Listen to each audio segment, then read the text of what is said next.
Okay, so in the last lesson, we talked about how Spark operates a little bit differently than our normal database. And I'm just using Postgres as an example, but it could be really any relational database like MySQL.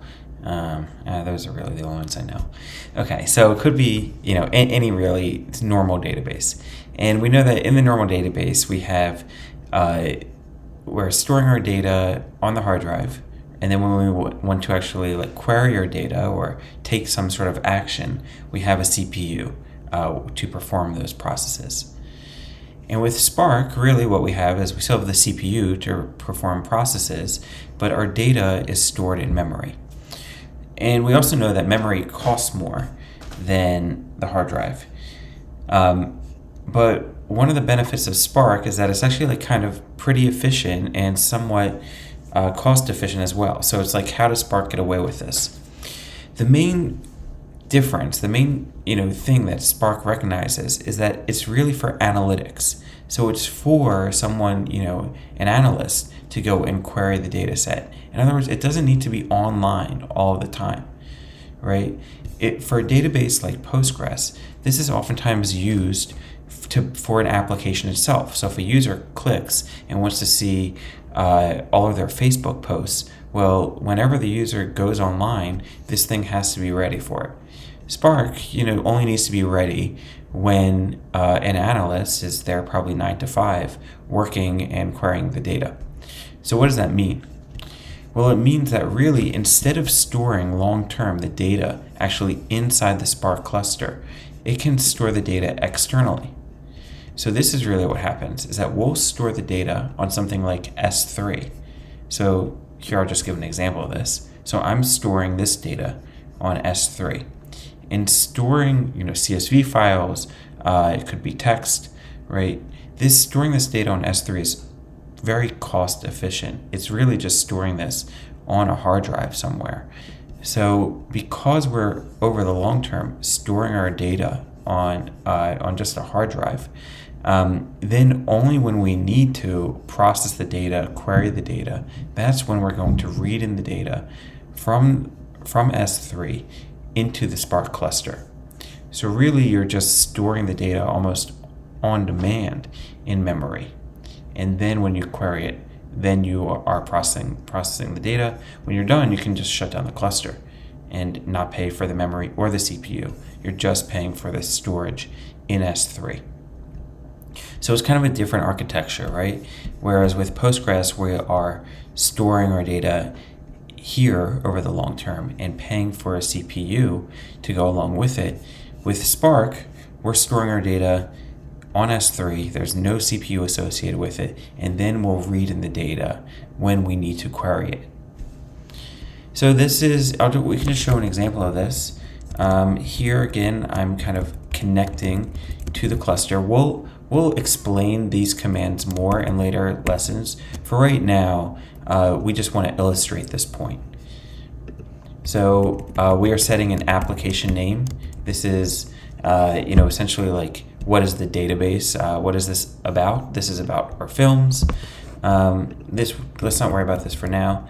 And then we'll call get or create. So this is me connecting to my Spark session. And then we'll read in the data from S3. Here I am using pandas to read in the data from S3.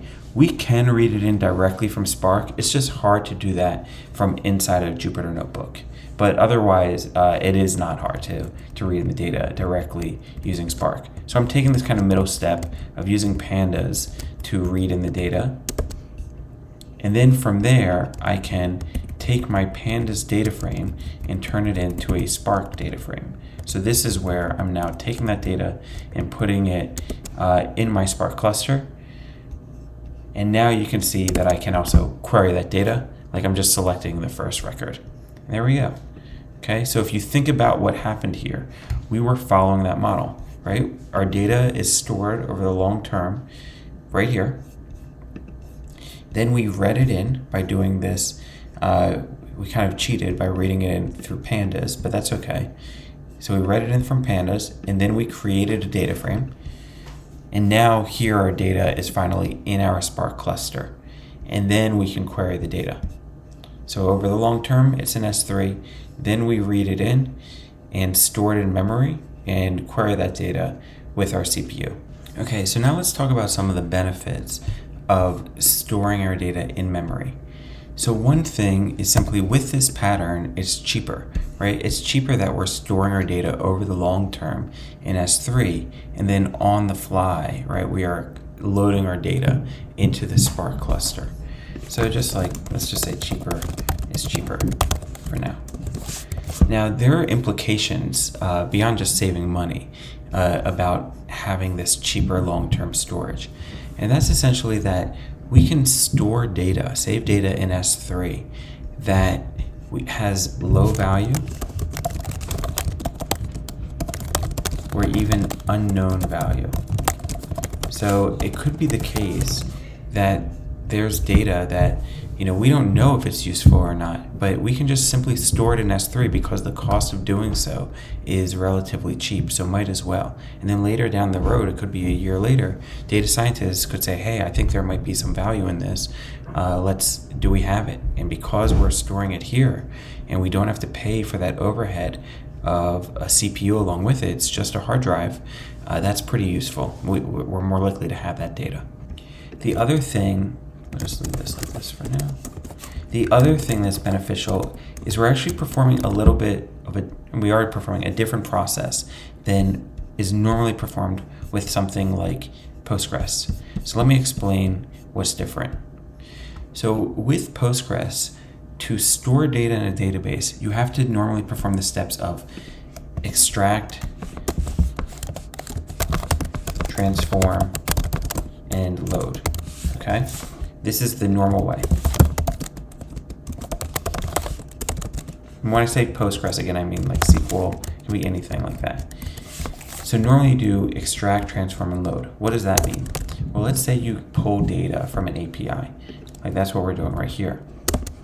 So we're reading in data from an API, and we get this JSON data, okay? Now think about what we would need to do to store this in a normal database. What we would need to do is kind of like to create the tables, right? Run that create table command.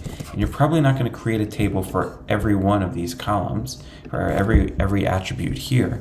Instead, we'll probably just choose the ones that are most important. So maybe like the passenger count or the pickup location and things like that. So then we'll only do it for certain columns. So this is, and then the next thing we need to do is transform the data. So this means we have to make sure that we're storing it in the correct type. We make sure that we're select only the data that corresponds to a column in the database, right? So this is like the transformation.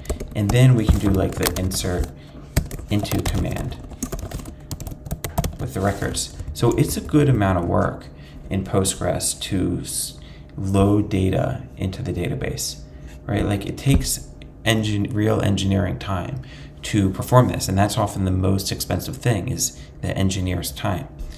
With something like Pyspark, we can just store data, not really know what's involved in it, and then quickly create a data frame and start querying that data and look at it.